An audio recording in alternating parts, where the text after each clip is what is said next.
The last rays of sunlight cast long shadows over Medicine Bow, Wyoming, as Naomi Wright stood before Judge Malcolm Porter's bench, her wrists bound with coarse rope that bit into her skin, her head held high despite the tears threatening to spill from her eyes. The packed courtroom buzzed with whispers as the judge's gavel came down with a crack that silenced every voice. "Naomi Wright, you have been found guilty of theft and public disorder," Judge Porter announced, his voice booming through the wooden courthouse. "The evidence against you is substantial, though your continued denial speaks to your lack of moral character." Naomi's voice trembled but remained steady.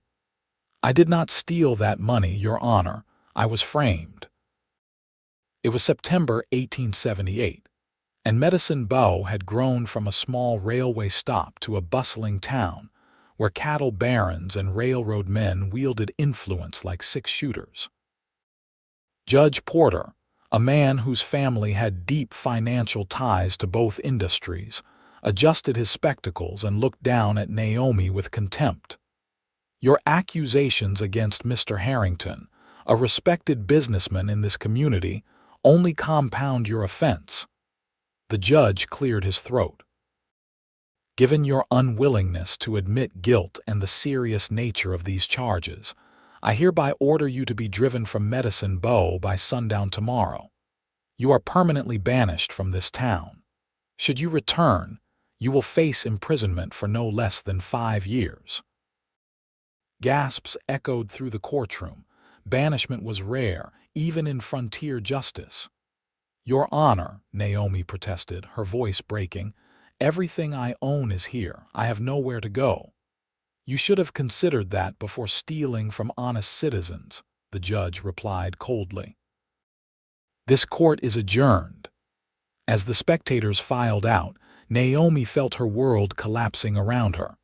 At 24, she had worked hard to establish herself as the town's seamstress after arriving in Medicine Bow 2 years earlier. Her small shop had finally begun to turn a profit. Now it would all be gone. Outside the courthouse, the autumn air carried the scent of distant snow from the mountains. Naomi shivered as the sheriff removed her bindings. "I'm sorry, Miss Wright," Sheriff Dawson said quietly. "I'll escort you back to your shop to collect your personal belongings. You have until noon tomorrow." Naomi nodded numbly, clutching her shawl around her shoulders as curious onlookers stared.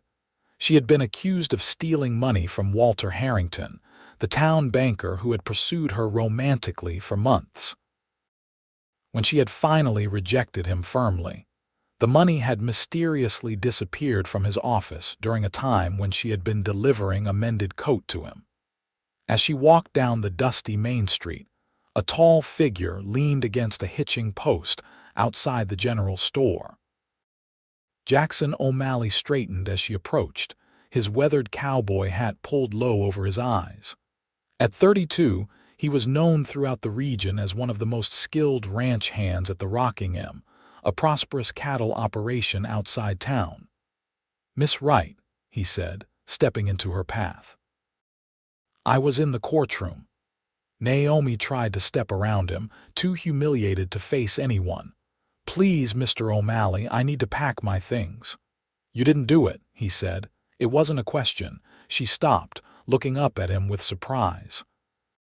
Jackson's clear blue eyes held no judgment, only a steady certainty that made her throat tighten. "No," she whispered. "I didn't. Harrington's been boasting at the saloon that he found a way to teach you a lesson about refusing a gentleman's advances." Jackson's jaw tightened. Nothing gentlemanly about him. Sheriff Dawson cleared his throat behind them. "Miss Wright needs to prepare for her departure, O'Malley. Best not delay her." Jackson nodded once, then touched the brim of his hat. "I'll call on you this evening, Miss Wright, if that's acceptable." Confused but grateful for even one person who believed in her innocence, Naomi nodded before continuing to her small shop with attached living quarters. The hours passed in a blur as Naomi packed her few possessions. tears streaming down her face as she folded dresses she had made herself and placed her sewing tools in a worn leather case. Her fingers lingered on the small photograph of her parents, both lost to influenza 5 years earlier in Pennsylvania. As the sun began to set, a knock sounded at her door. Opening it revealed Jackson O'Malley, hat in hand.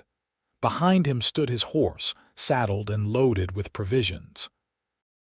"Mr. O'Malley," Naomi said, surprised, "please come in." Jackson stepped inside, his tall frame making the small room seem even smaller. "Miss Wright, I've been thinking about your situation and I have a proposition for you." Naomi stiffened. She had received enough propositions from men to last a lifetime. Seeing her reaction, Jackson quickly added, "Not that kind, madam. I want to help you clear your name." "Why would you help me? We barely know each other." Jackson ran a hand through his dark hair. "I've watched you build your business from nothing. You work harder than anyone I know. And I've had my own run-ins with Harrington and his kind men who think money buys them the right to take whatever they want." He paused, seeming to choose his words carefully. "I have a small homestead about 15 miles north of town. It's not much, but you'd be safe there while we figure out how to prove your innocence." Naomi studied him carefully. Jackson O'Malley had always been polite during their brief interactions when he'd come to town for supplies, but they'd never exchanged more than pleasantries. Yet there was something in his steady gaze that made her trust him. "Even if I wanted to accept, the judge has ordered me gone by noon tomorrow. Anyone helping me would be defying a court order." A slight smile crossed Jackson's face. "Wouldn't be the first time I've disagreed with Judge Porter's version of justice." Before she could respond, urgent knocking rattled her door. Jackson moved to the window, peering through the curtain before stepping back with a frown. "It's Harrington and some of his men," he said quietly. "With torches." Naomi's heart raced as she joined him at the window. Walter Harrington stood in the street, flanked by 4 men. Their expressions promised nothing good. "Naomi Wright," Harrington called. "Come out here, girl. Why wait until tomorrow when we can escort you out of town tonight?" The men's laughter sent chills down her spine. "They're drunk," Jackson muttered, "and looking for trouble." He turned to her, decision made. "Pack whatever you can carry now, we're leaving." "But the sheriff, Dawson's probably having dinner at the hotel." "By the time anyone with authority intervenes, they could have burned this place down with you in it." Jackson's expression was grim. "I've seen what happens when men like Harrington think they're above the law." As the pounding on the door grew louder, Naomi made her decision.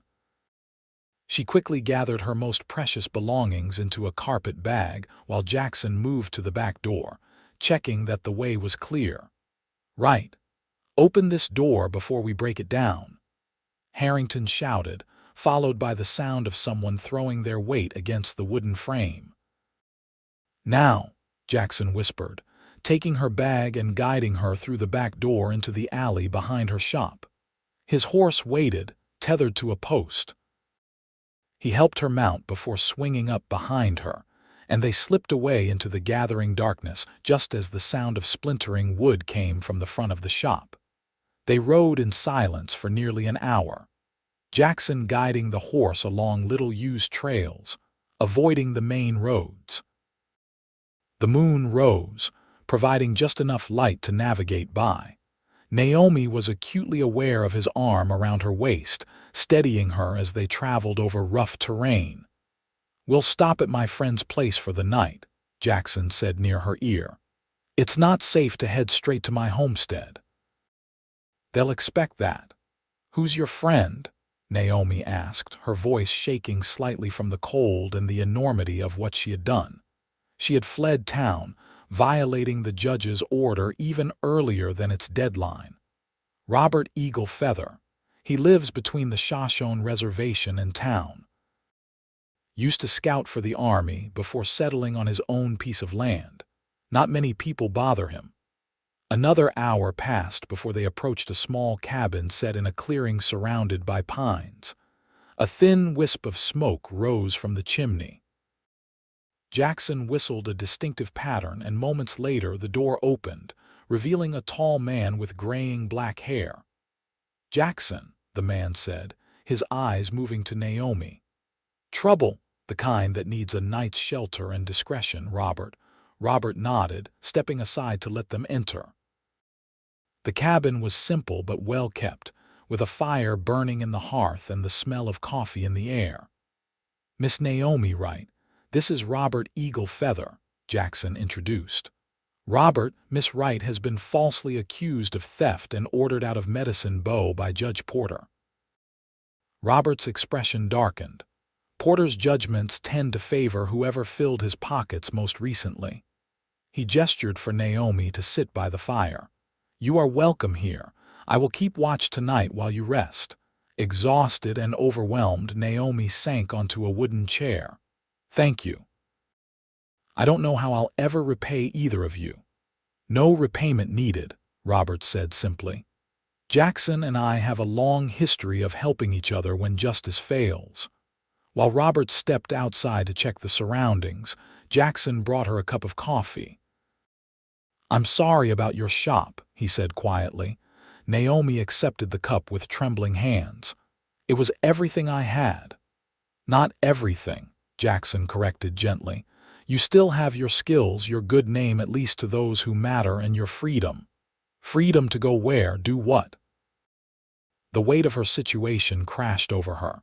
"I'm a fugitive now." Jackson sat across from her.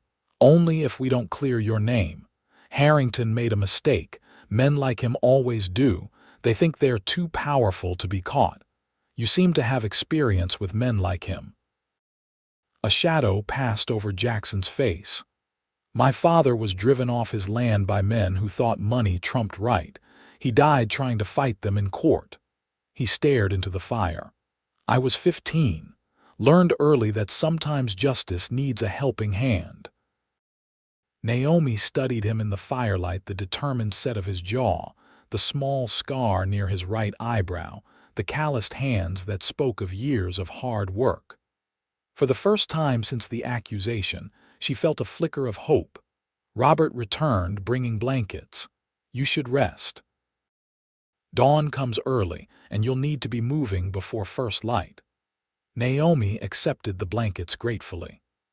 As she settled on a pallet near the fire, she watched Jackson and Robert talking quietly by the window, two men who had no reason to risk themselves for her, yet were doing exactly that.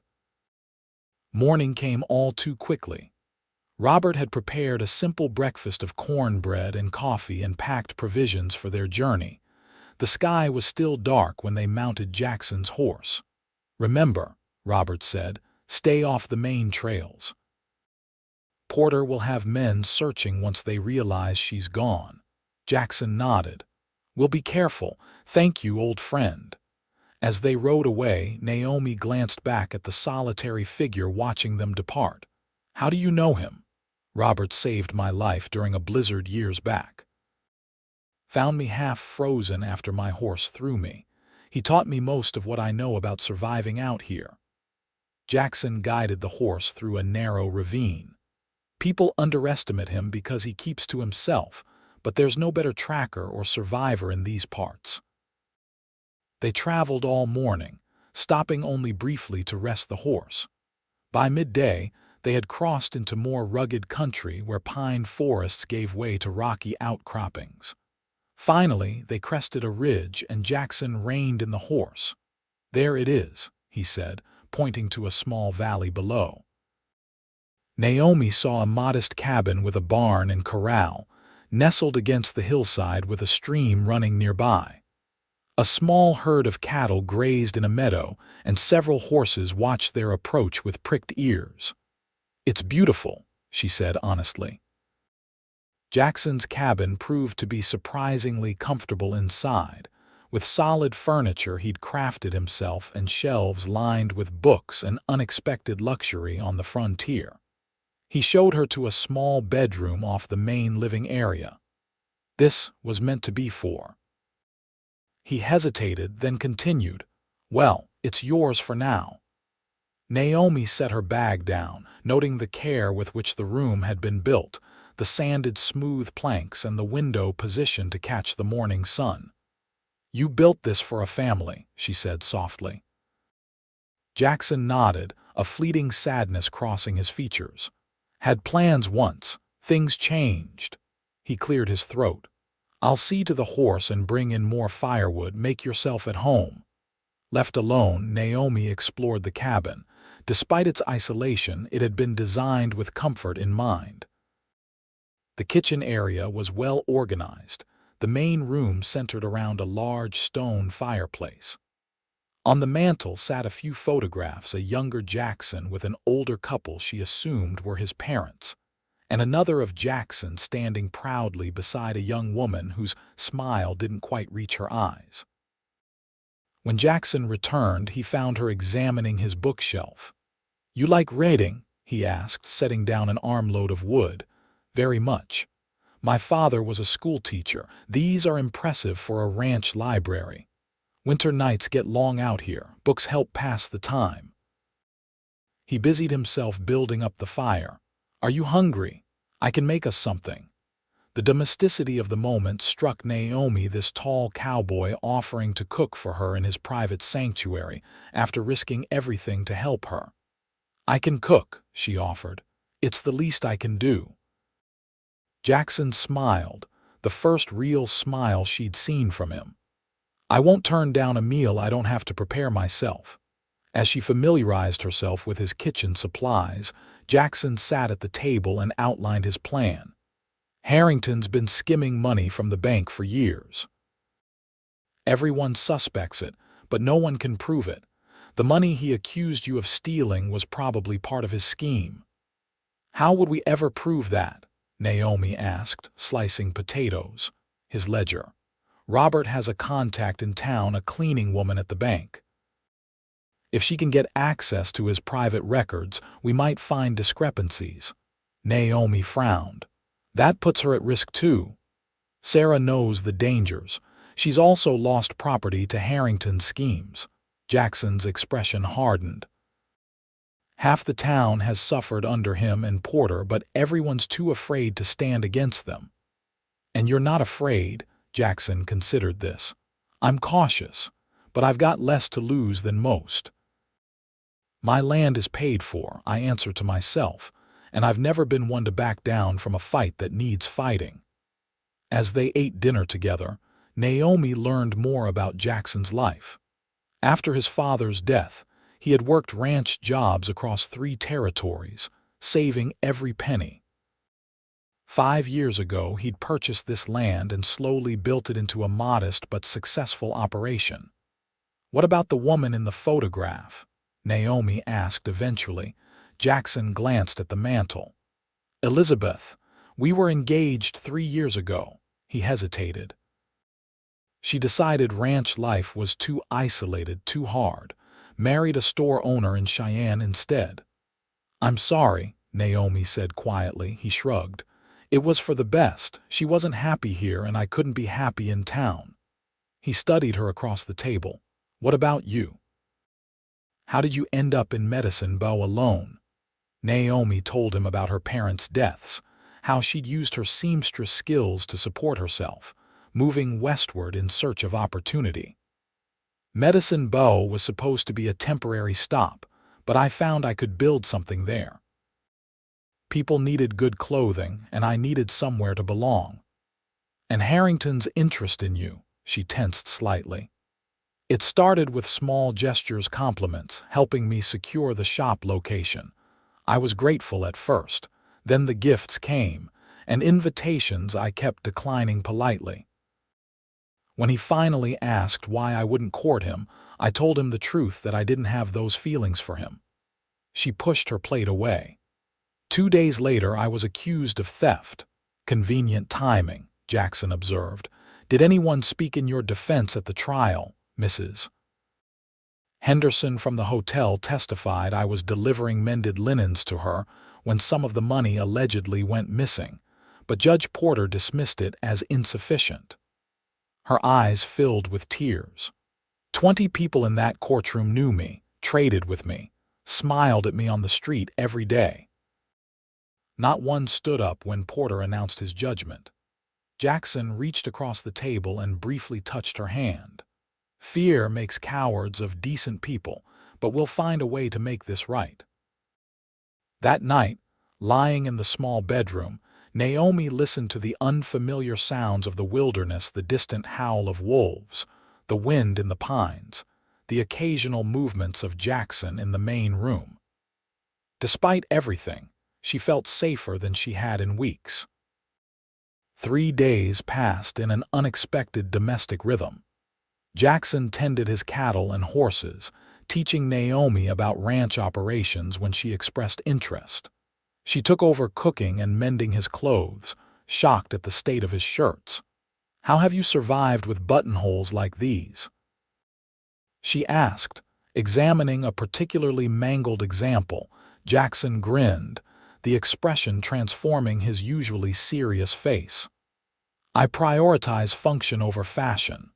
"Clearly," she retorted, already planning the improvements she could make. On the 4th day, as they worked together to repair a section of fence, they spotted a rider approaching. Jackson immediately positioned himself between Naomi and the incoming visitor. "Get to the cabin," he said quietly. "There's a rifle under the bed." But as the rider drew closer, he relaxed.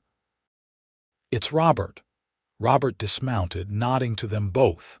"Jackson, Miss Wright, I bring news, but not all good." Inside the cabin, Robert explained that Medicine Bow was in upheaval. Harrington claimed Miss Wright stole twice the amount originally reported. "Judge Porter has issued warrants for both your arrests, Miss Wright for theft and fleeing justice, you for aiding a fugitive." Jackson cursed under his breath.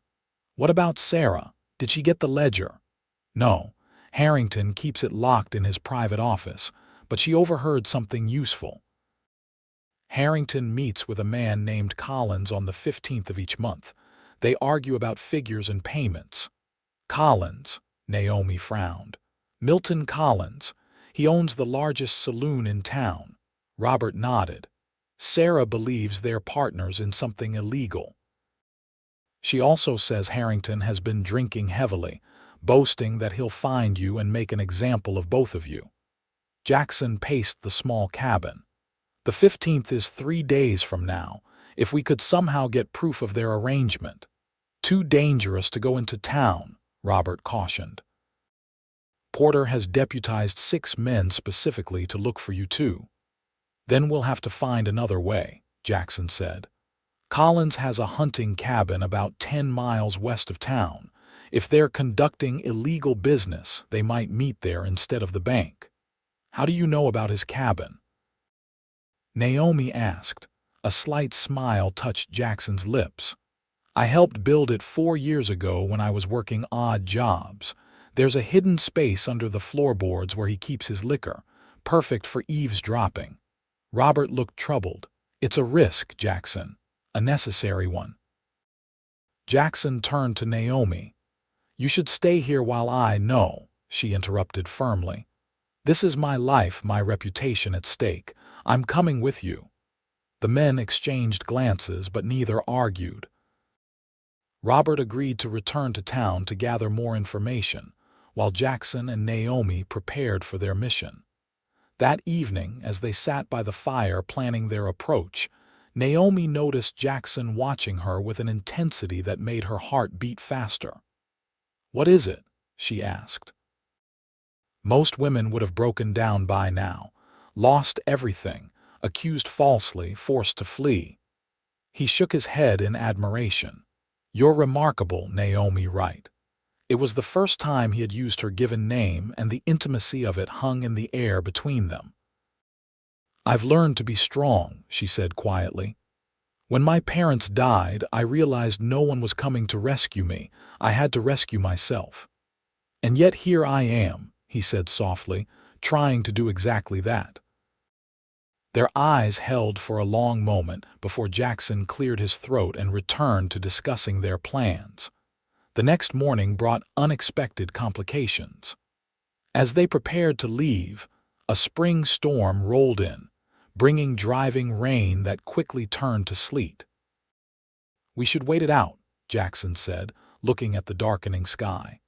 "These early storms can be dangerous." Naomi nodded, though anxiety gnawed at her. Every day that passed was another day her name remained tarnished, another day for Harrington to cover his tracks. By afternoon, the storm had intensified. Wind howled around the cabin, rattling the windows. Jackson had to brave the elements twice to check on the animals, returning soaked despite his heavy coat. After the second trip, Naomi insisted he change into dry clothes while she made hot coffee. "Storm like this, even Harrington and Collins will postpone their meeting," Jackson said, warming his hands around the coffee mug. "We still have time." As evening approached, the temperature dropped further. Jackson built up the fire and added extra blankets to Naomi's bed. "Will the animals be all right?" she asked, concerned. "They're in the barn with plenty of hay. They'll weather it better than we would out there." He glanced at her. "Are you warm enough?" She nodded, though a shiver betrayed her. Without comment, Jackson removed his heavy wool sweater and handed it to her. When she hesitated, he smiled. "I run hot, always have." Naomi slipped the sweater over her dress, immediately enveloped in warmth and the scent of him pine, leather, and something uniquely Jackson. "Thank you." As the evening wore on and the storm showed no signs of abating, they sat before the fire, talking. Jackson spoke of his dreams for expanding his ranch, breeding horses as well as cattle. Naomi shared her hopes of someday opening a dress shop in a larger town where her designs might be appreciated by more fashionable clientele. "You could do that here," Jackson said, then looked surprised at his own words. "Here. Miles from anywhere, not the dress shop," he clarified. "But your life, your future." He stared into the fire. "I know it's not what you planned, but this land has a way of growing on you." Naomi studied his profile, understanding dawning. "Jackson, are you saying?" The shutters banged violently in a fresh gust of wind, interrupting the moment. Jackson rose to secure them, and when he returned, the intensity had been carefully tucked away behind his usual reserve. The storm raged for 2 days, forcing them to remain in close quarters. They established comfortable routines, Jackson handling the outdoor chores, Naomi maintaining the cabin. In the evenings, they read aloud from his collection of books, discovering a shared appreciation for poetry that surprised them both. By the third morning, the storm had passed, leaving behind a landscape washed clean, the distant mountains gleaming with fresh snow. It was also the 15th the day Harrington and Collins allegedly met. "We should leave within the hour," Jackson said over breakfast. "It's a 4-hour ride to Collins' cabin if we avoid the main trails." Naomi had spent part of the previous day altering one of Jackson's old shirts and a pair of trousers to fit her, knowing that riding astride in a dress for hours would be impractical. When she emerged from her room dressed in the modified men's clothing, her hair braided and tucked under a hat, Jackson stared. "Will this work?" she asked, feeling self-conscious. "For disguise," he cleared his throat. "At a distance you could pass for a young man. It's clever thinking." They set out mid-morning, Jackson leading the way on his horse, with Naomi riding a gentle mare from his small herd. The day was clear but cold, their breath forming clouds in the air as they traveled through stands of pine and across open meadows still wet from the recent storm. Jackson kept them moving at a steady pace, occasionally pointing out landmarks or signs of wildlife. As they rode, Naomi found herself studying him, the confident way he sat in the saddle, how his eyes constantly scanned their surroundings, the small smile that appeared when he glanced back to check on her. "What?" he asked, catching her watching him during one such moment. "I was just thinking that a week ago, I barely knew you," she replied honestly. "And now I've trusted you with my life." "Sometimes we make our most important decisions in moments of crisis," he said. "The trick is recognizing which choices will lead us where we need to go." By mid-afternoon, they approached Colin's hunting cabin from the cover of a pine forest. The small structure stood in a clearing, smoke rising from its chimney. "They're here," Jackson whispered, tethering their horses in a concealed spot. "Remember the plan. We listen only. If we're discovered, we run no heroics." Naomi nodded, her heart pounding as they crept toward the cabin. They circled to the rear, where a small window was partially open to release the smoke from the fireplace. Crouching beneath it, they could hear voices inside. "The shipment's late again, Collins," Harrington's distinctive voice complained. "I've got buyers waiting and you're costing me money." "Calm down, Walter," another voice replied.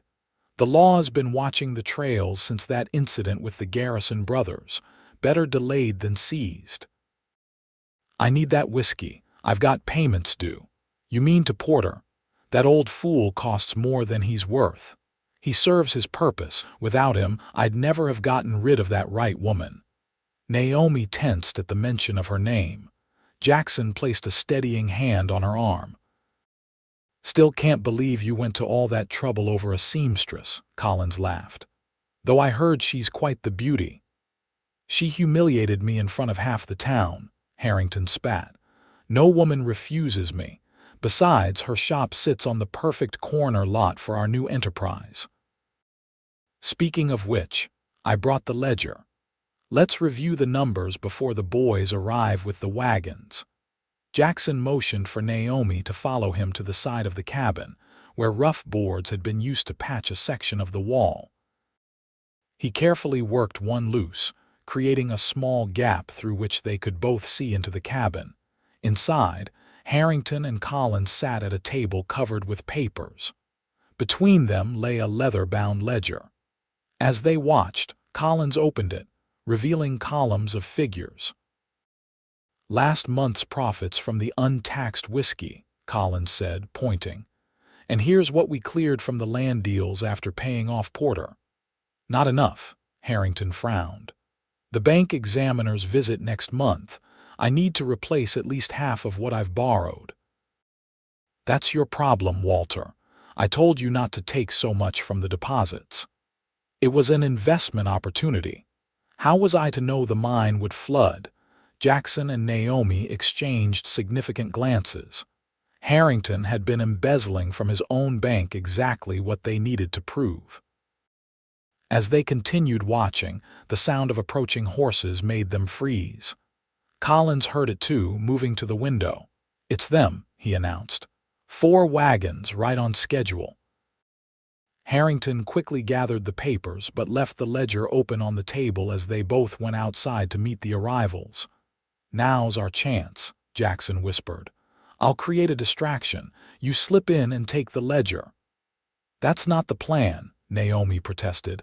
"Plans change." "This is the evidence we need." He squeezed her hand. "Be quick." Before she could argue further, Jackson moved toward the front of the cabin, where Harrington and Collins were now speaking with several rough-looking men standing beside wagons covered with canvas.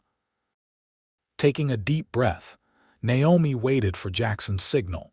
It came in the form of gunshots fired into the air, followed by Jackson's voice bellowing, "This is the U.S.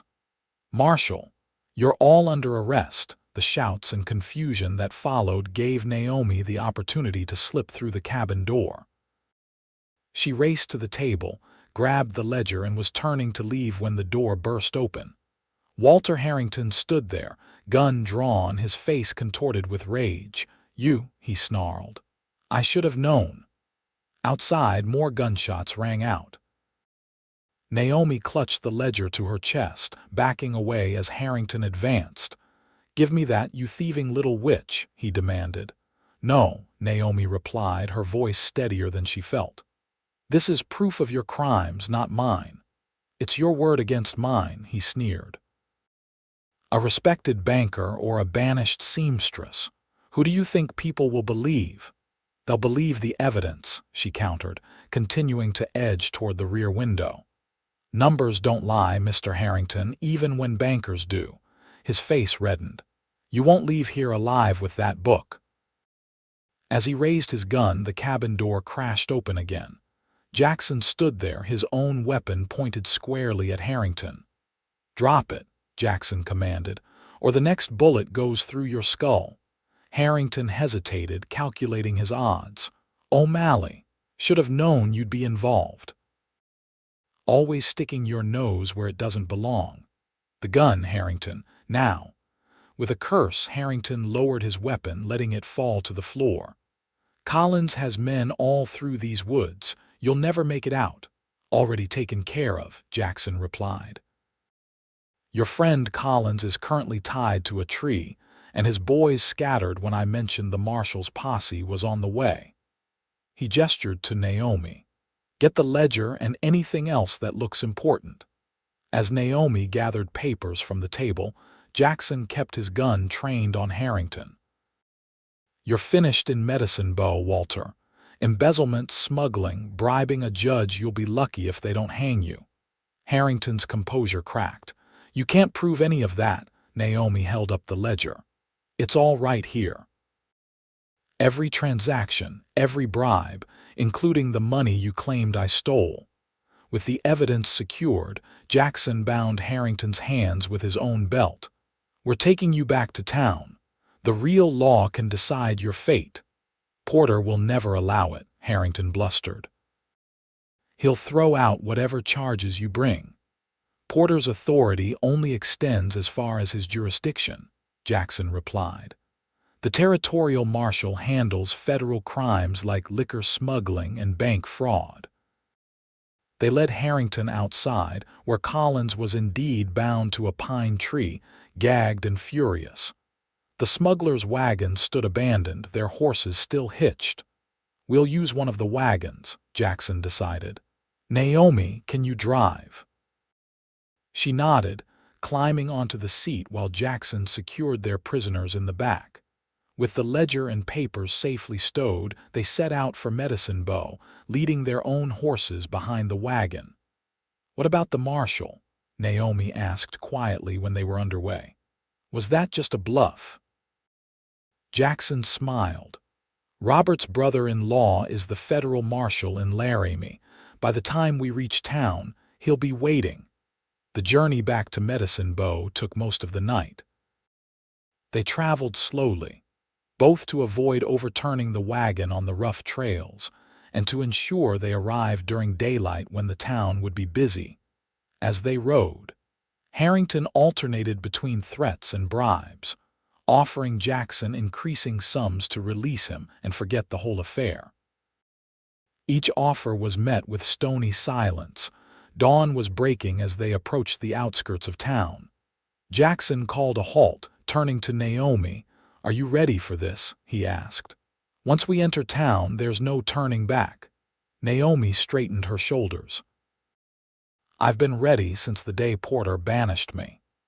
When they reached the main street, their unusual procession immediately drew attention.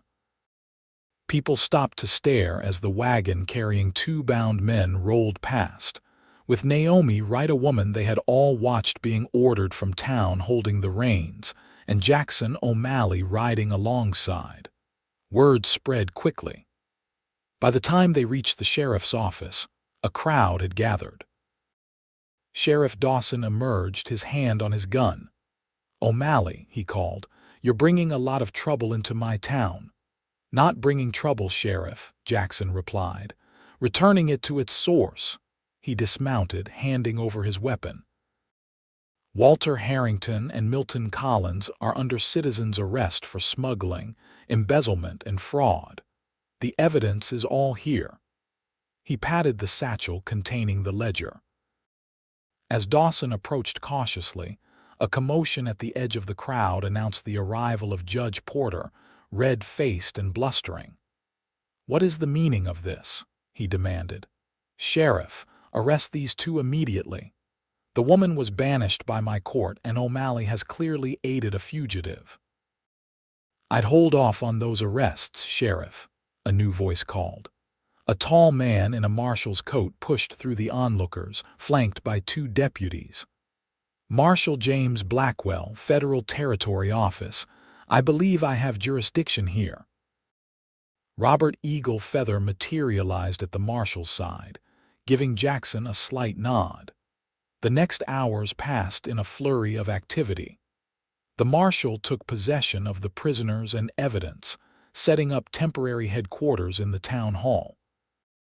There, before a growing crowd of townsfolk, the contents of Harrington's ledger were revealed: detailed records of illegal whiskey shipments, bribes paid to Judge Porter, and most damning, entries showing the embezzlement of bank funds, including a specific notation about framing the seamstress with an amount that exactly matched what Naomi had been accused of stealing. As the evidence mounted, Judge Porter attempted to flee, only to be detained by one of the marshal's deputies. By midday, both Porter and Harrington were securely locked in the town jail, while Collins had turned state's evidence, offering testimony against his partners in exchange for leniency. Naomi, exhausted but vindicated, sat on a bench outside the town hall as the marshal concluded his initial investigation. People who had watched her condemnation in silence now approached with awkward apologies and expressions of support. Jackson emerged from the building, speaking briefly with the marshal before joining her. "It's done," he said, sitting beside her. "Marshal Blackwell says your name is officially cleared. There'll be a formal announcement tomorrow, but you're free to stay in Medicine Bow if you wish." Naomi looked down the familiar street at the shops and homes where she had begun building a life. "My shop is gone," she said quietly. "Harrington's men burned it that night, I heard." Jackson hesitated. The marshal mentioned that with Harrington's assets seized, there will be restitution for his victims. You could rebuild. The crowd had dispersed, leaving them relatively alone in the late afternoon sunlight. Naomi turned to face him. "Is that what you want? For me to stay in town?" Jackson looked away, studying the distant mountains. "What I want doesn't matter. You deserve to choose your own path without anyone else deciding it for you." Naomi reached out, placing her hand over his. "You're the only person who stood by me when everyone else believed the worst. You risked everything to help me clear my name." She took a deep breath. "If I'm truly free to choose my path now, I'd like to know where yours is leading." His eyes met hers, hope warring with uncertainty. "My path leads back to the ranch. It's not an easy life, Naomi. It's isolated, demanding." "And beautiful," she finished for him. "Peaceful, free." A slow smile spread across his face. "You could have your shop eventually. Medicine Bow is growing. We're only 15 miles out." "We," she repeated softly. Jackson took her hands in his. "I know it's sudden. We've only known each other a short while, but these past days..." He struggled to find the words. "I've never met anyone like you. Your courage, your determination. Your willingness to defy a judge's order for a woman you barely knew," she supplied, smiling. He laughed. "That too. When the judge ordered me driven from town, you were the one who said she stays with me," Naomi said. "Did you mean just until my name was cleared?" Jackson shook his head. "I think even then part of me was hoping for more." He looked at her intently. "Stay with me, Naomi. Not because you have nowhere else to go, but because you want to." Instead of answering immediately, she leaned forward and kissed him, a gentle touch that quickly deepened as his arms went around her. When they finally pulled apart, she smiled. "I'll stay, not just with you, but for you, for us." The following day, Marshal Blackwell made a public announcement exonerating Naomi of all charges. Judge Porter, Walter Harrington, and several accomplices were transported to Laramie to await trial for their various crimes. With the corrupt influences removed, Medicine Bow began the process of selecting new leadership. Sheriff Dawson, who had always followed the law even when pressured by Porter, publicly apologized to Naomi for his role in her banishment. Many townspeople did the same, offering help to rebuild her business if she chose to stay. Instead, Naomi collected the restitution ordered by the federal court and rode out of Medicine Bow alongside Jackson, heading for the ranch that would become their home. Over the following months, they built a life together.